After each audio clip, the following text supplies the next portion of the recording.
Kalau kita tawakal ke Allahnya 100%, Allah nolongnya 100%. Dan ukuran persentase itu yang tahu cuma kita, karena di hati kita itu yang muncul. Ada satu titik keraguan, berarti kurang dari 100%. Keraguan itu memperlambat datangnya pertolongan dan keajaiban dari Allah. Makanya aku tergantung prasangka hambaku kepadaku. Kenapa ada orang di zaman dulu tuh kayak dapat karomah, keajaiban-keajaiban dalam hidupnya. Kayak nggak mungkin terjadi secara logika dan ilmiah. Karena memang dia yakinnya ke Allah itu 100%. Apakah kalau kayak gitu kita nggak perlu ikhtiar? Perlu, tapi ikhtiar nggak ada hubungannya dengan keyakinan. Ikhtiar itu hubungannya dengan kewajiban. Allah yang suruh ikhtiar, tapi yakin berhasil apa enggak, itu urusan yang kedua. Urusan hati antara kita dengan Allah Subhanahu Wa Taala. Kayak kita minum obat.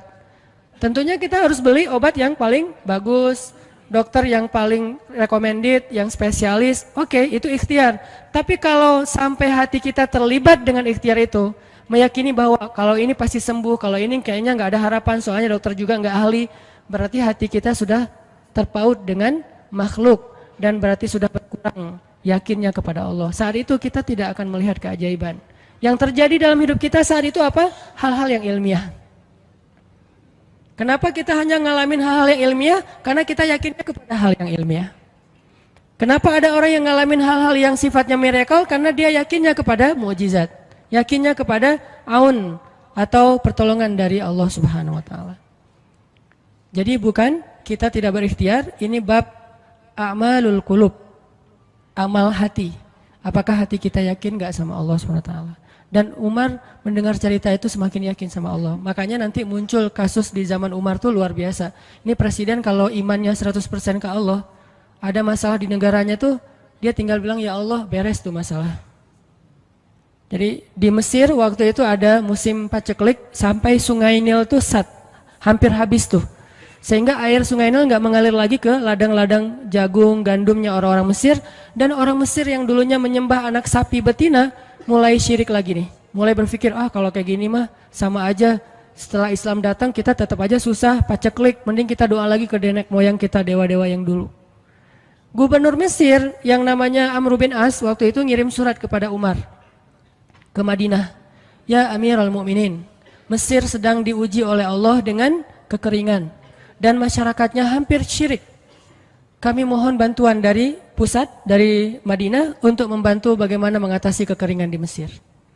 Begitu surat itu sampai ke Umar bin Khattab, Umar nulis balik surat dalam bentuk doa. Bismillahirrahmanirrahim. Ya Allah, turunkanlah hujan untuk masyarakat rakyat Mesir. Dikirim ini surat ke Mesir. Waktu itu ibu kotanya masih Alexandria, belum Kairo. Dikirim ke Alexandria, malam itu diambil sama Amr bin As. Pas dibaca oleh Amr bin As, Bismillahirrahmanirrahim. Ya Allah, berikan rakyat Mesir hujan yang mencukupi untuk mereka. Saat itu juga hujan turun. Sampai sungai Nil meluap dan menggenangi ladang-ladang jagung dan gandumnya orang-orang Mesir. Dan mereka bertakbir semuanya. Cuman ngirim surat doang dari Amirul Mukminin. Kan enak ya? Coba kalau kita hidup di zaman Umar. Ya Amirul Mukminin, saya belum dapat jodoh. Ya Allah beri dia jodoh. Beres. Cepet banget loh. Ya Amirul Mukminin, dia nolak saya. Ya Allah terimalah. Terima. Yang kemarin nolak hari ini, kenapa ya saya jadi serak sama dia? Gara-gara doa Amirul Mukminin. Ini artinya teman-teman, keajaiban dari yakin kepada Allah itu luar biasa dari kisah Bapak tadi tuh. Kalau kita berbaik sangka kepada Allah. Kenapa nggak ikhtiar? Mungkin sudah ikhtiar, bikin pengairan segala macam tapi belum berhasil. Yang kurang cuma satu, doa. Doa mungkin udah banyak tapi belum diijabah karena doa-doa mereka tidak seajaib doanya Umar bin Khattab. Belum lagi Umar berdiri di atas mimbar. Ini mungkin terkenal nih, kejadian dalam perang Qadisiyah kalau nggak salah. Umar lagi khutbah Jumat di Madinah.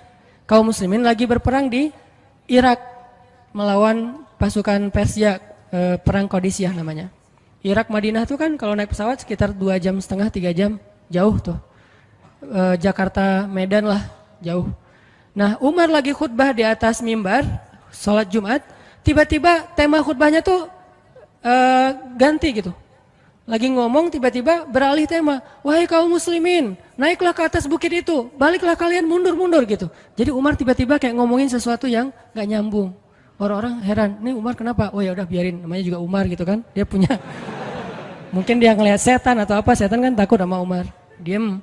Udah selesai sholat Jumat, pada datang, ya Amirul Mukminin, tadi apa yang terjadi? Kenapa Amirul Mukminin ngomong sesuatu yang nggak nyambung? Kita juga nggak ngerti. Kata Amirul Mukminin, saya ngelihat Allah menampakkan kepada saya pasukan Islam di Qadisiyah yang terdesak, hampir habis dibantai sama musuh. Tapi saya ditunjukkan ke sebuah bukit yang mungkin mudah-mudahan itu jadi benteng untuk mereka berlindung. Saya suruh mereka naik. Orang kan nggak langsung percaya kan? Bener gitu terjadi kayak gitu. Kalau Rasul ngomong, mungkin aku naik ke langit, Isra Mi'raj, oke lah, itu aja masih ada yang mendustakan. Ini Umar yang ngomong, bukan Nabi yang dapat wahyu. Orang nggak langsung percaya. Selang beberapa minggu kemudian, pasukan Qadisiyah pulang. Jadi utusan mereka pulang bawa berita tentang kemenangan perang dalam perang Qadisiyah. Dia cerita, suatu hari di hari Jumat, kami sedang berperang. Kami terdesak, hampir habis dibantai sama musuh. Udah nggak ada jalan untuk berlindung. Tiba-tiba kami mendengar suara Umar. Amirul Mukminin berteriak, wahai kaum muslimin, naiklah ke atas bukit ini supaya kalian terlindungi. Akhirnya kami mundur naik ke atas bukit dan selamat waktu itu. Berarti benar-benar terjadi. Kok bisa? Ya, qadarullah. Ini keajaiban iman mereka. Apakah kita bisa mendapatkan pengalaman-pengalaman kayak gini? Bisa, kalau keimanan kita dengan level yang sama. Kalau nggak selevel yang sama pun minimal kita nusaddid.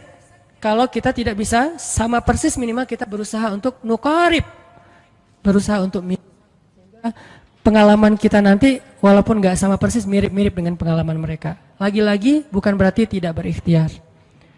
Ini keajaiban-keajaiban yang terjadi. Dan saya juga baru ngalamin kemarin pas saya di seminggu, nggak kurang dari seminggu yang lalu, saya baru pulang dari laut di Batu Karas. Di sini ada teman saya, Agi. Mana Agi? Nah, ini Agi ya. Ini by the way model model iklan. Ada deh pokoknya iklan jodoh maksudnya. Agi ini anak Batu Karas. Agi boleh diceritain? Agi ini anak Batu Karas. Batu Karas tuh Jawa Barat, daerah Pangandaran. Dari Bandung kurang lebih 6 jam perjalanan. Kalau lagi ada ombak saya suka ke sana nonton orang main surfing. Nggak main sih, main dikit-dikit tapi nggak jago. Nonton orang main surfing. Ketemu Agi. Agi nggak tahu tuh ya. 2 hari sebelum saya datang ke Batu Karas, dia sakit kayak demam gitu. Mungkin habis diputusin kali ya. Dia demam gitu, nggak enak badan, pengen pulang. Biasanya kalau nggak enak badan cuma dia tinggal di Jakarta, paling juga di kos-kosan. Tapi kali ini pengen pulang ke Batu Karas banget. Aduh, kenapa ya pengen pulang ke Basroh Batu Karas gitu ya. Batu Karas kayak Basroh gitu. Pengen ke Batu Karas. Pas dia pulang, hari saya lagi mau main tuh, dia diajak sama temennya, ngojek itu apa? Berenang yuk gitu. Berenang yuk, berenang. Dia ikut, padahal lagi nggak enak badan, tapi pengen berenang. Pas lagi di pantai, saya datang ketemu loh, kayak kenal nih, hitam-hitam ektis gitu. Ternyata ketemu saya, Ustadz Hanan ya, ya kenalan. Ustadz saya tuh ketemu Ustadz kemarin di Meruya pas kajian minggu bulan yang lalu. Cuman karena jamaahnya banyak, saya nggak bisa ketemu Ustadz, nggak bisa salaman. Saya waktu itu membatin. Ya Allah, saya pengen banget ketemu Ustadz Hanan langsung, tapi jangan dalam suasana ta'lim yang ramai, langsung berdua. Mudah-mudahan terkabulkan. Akhirnya Agi banyak istighfar sebulan istighfar, akhirnya terjadilah yang tadi itu. Dia nggak enak badan, saya juga tiba-tiba ujuk-ujuk, kenapa ya saya pengen ke Batu Karas, kenapa ya pengen ke Batu Karas, ternyata di sana ada ombak, kan ada Agi. Ketemu aja di Batu Karas, itu cara Allah menskenariokan. Dan itu terbukti banget loh, istighfar. Bukan karena saya orang soleh, dan kita bisa istighfarin siapa aja. Saya pengen ketemu ini, saya pengen, dan itu ajaib. Kalau misalnya nggak ketemu pun di dunia, insya Allah ketemu dengan orang soleh itu nanti di akhir. Apa ruginya beristighfar dan berdoa? Nggak ada ruginya kan? Ya Allah, saya pengen banget ketemu dengan, misalnya sebutlah ulama yang paling kita ngefans di dunia siapa gitu, dengan Imam Sudais, Imam Masjidil Haram. Pengen banget jabat tangan sama Imam Masjidil Haram yang ngimamin umat Islam seluruh dunia gitu. Tapi kan nggak mungkin. Kita umroh, kita haji juga nggak bisa ketemu dengan Imam Sudais. Kita berdiri paling depan ya, di dekat dengan Hajar Aswad. Begitu mau sholat diusir tuh. Begitu selesai salam langsung dipagar betis sama askar-askarnya. Susah ketemu beliau tuh, ajaib banget kalau bisa ketemu. Tapi kan nggak ada salahnya beristighfar kan? Astagfirullah, astagfirullah, ya Allah, Sudais, astagfirullah, astagfirullah, Sudais, astagfirullah. Terus aja gitu. Pengen ketemu Sudais. Tiba-tiba bisa aja sudah datang ke Indonesia, ada seminar apa, mungkin bisa ketemu yang paling logisnya. Atau kalaupun nggak ketemu di dunia, tiba-tiba bangkit dari kubur di sebelah kita. Siapa? Kan kamu sering manggil saya dulu, siapa? Sudais yang mana ya? Imam Masjidil Haram, Masya Allah Syekh gitu. Dan orang soleh nanti di akhirat, dialah yang salah satu akan menyelamatkan kita dari perjalanan yang sulit. Selain syafaat Rasulullah SAW.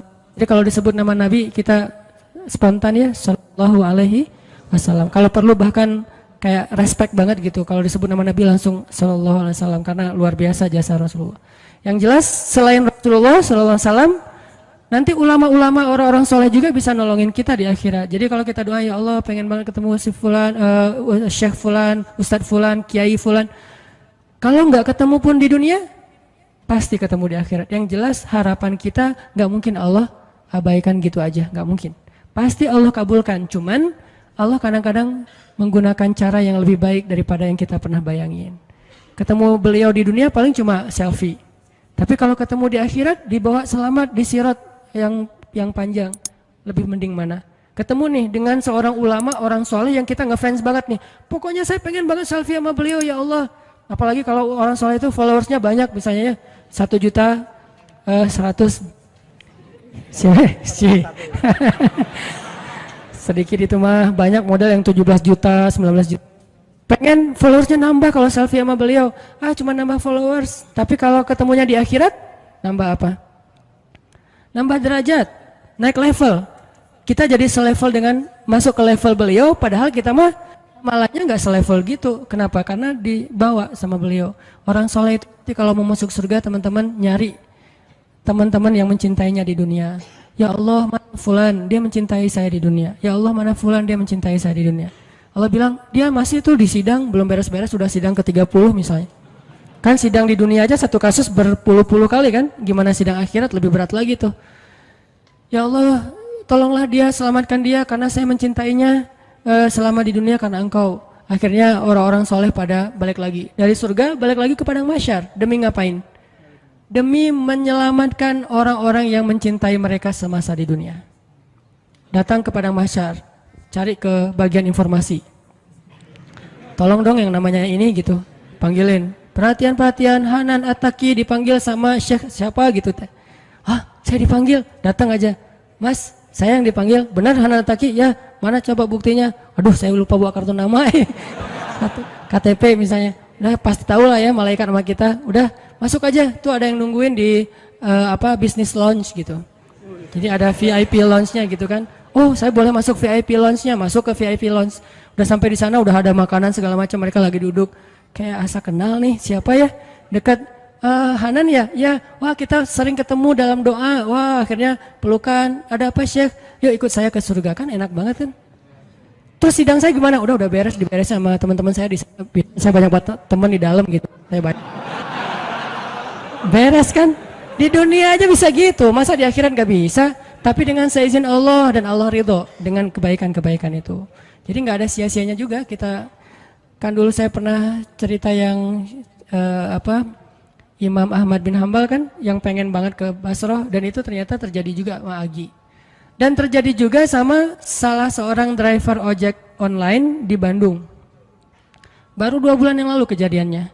Saya lagi datang ke markasnya Pemuda Hijrah, kita sering ada kayak rapat gitu di kantor. Markas kita namanya Masjid Al-Latif di dekat Gedung Sate. Datang dari pagi rapat sampai sore. Dan saya pakai baju main biasa, bukan pakai baju taklim. Sebetulnya sama aja sih. Nah, waktu itu sholat zuhur di Masjid Al-Latif, saya ngimamin sama asar. Habis asar pulang, karena nggak nyetir sendiri, saya pakai online, saya order nih. Order, pakai ojek, ada yang ngambil. Drivernya ngambil, datang jemput, pulang. Kemana? Ke Cimahi, pulang. Di tengah jalan dia nanya, Mas sering sholat di Masjid Al-Latif itu ya? Saya bilang, ya lumayan, saya bilang. Iya itu masjid rame banget, anak-anak muda pada numplak di situ taklim. Siapa sih itu, ada imam muda, bagus suaranya gitu. Ntar jangan GR dulu. Muzammil, oh iya Muzammil, ya bagus tuh. Tadi udah GR, ternyata salah. Oh Muzamil, benar-benar Muzamil tuh suaranya bagus banget ya, anak ITB kan? Ya anak ITB ya. Kalau Mas di situ sering ngimamin juga? Ya sesekali sih saya bilang. Dia mulai curiga gitu. Suka ikut talim juga di sana? Ya kadang-kadang saya bilang. Kenal sama Muzamil? Ya lumayan, padahal murid sendiri kan. Lumayan saya bilang. Oh Mas kayak nggak asing nih. Mas tadi ngimamin sholat zuhur bukan? Ya saya bilang. Mulai curiga kan dia. Mas namanya siapa sih Mas? Hanan saya bilang. Hanan? Hanan yang mana nih? Ya.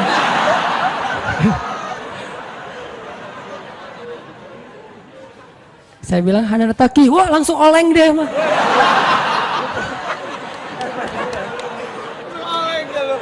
Oh, Mas biasa aja Mas biasa aja gitu.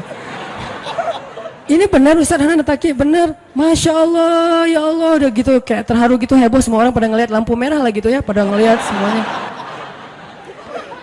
Saya langsung pakai masker, gitu. Ustadz tahu nggak Ustadz, saya sebulan ini istighfar terus habis dengerin cerita Imam Ahmad bin Hambal yang ke Basrah, saya istighfar, ya Allah pengen banget ketemu Ustadz Hanan, tapi jangan ditaklim berdua, jadi bisa curhat-curhatan gitu. Ternyata Allah bikin skenario, saya order ojek online, dia ngambil, jadi ngobrol di jalan sampai ke rumah, akhirnya bertamu nggak pulang-pulang. Wah ini luar biasa cara Allah. Dan wallahi teman-teman, dan itu terjadi. Jadi udah 2 kasus nih yang saya alamin ya. Satu lagi yang ojek online tadi, dan dua-duanya hajatnya sebulan Allah kabulkan. Jadi kalau ketemu saya aja sebulan gampang, masa ketemu jodoh bertahun-tahun gak dapat ya? Gimana nih? Istighfarnya gimana nih? Ini terutama buat cewek-cewek nih. Kalau cewek-cewek kan nggak bisa nyari, masa cewek kayak kepo gitu kan nggak mungkin. Pura-pura follow, nge-like. Kok dia nge-like terus yang first like lah gitu? Nggak mungkin kan? Cewek kan agak-agak jaim. Ya udah istighfar aja deh. Banyak-banyak istighfar. Tiba-tiba ada yang kesandung jatuh di depan cewek, HP-nya jatuh. Dia pergi, HP-nya nomornya.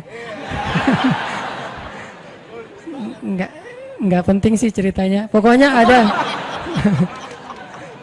Ada jalan dari Allah yang kita nggak ngerti nih, yang jelas bisa. Kita tinggal yakin aja sama Allah, istighfar, Allah yang kasih jalan. Walladzina jahadu fina lanahdiyannahum subulana. Pokoknya kalau kalian bersungguh-sungguh kata Allah di jalan kami, udah kami kasih jalan-jalan keluar yang subul, jamak dari sabil, banyak banget jalan keluar di sisi Allah. Yang penting kita jahadu fillah, berusaha di jalan Allah Subhanahu wa taala.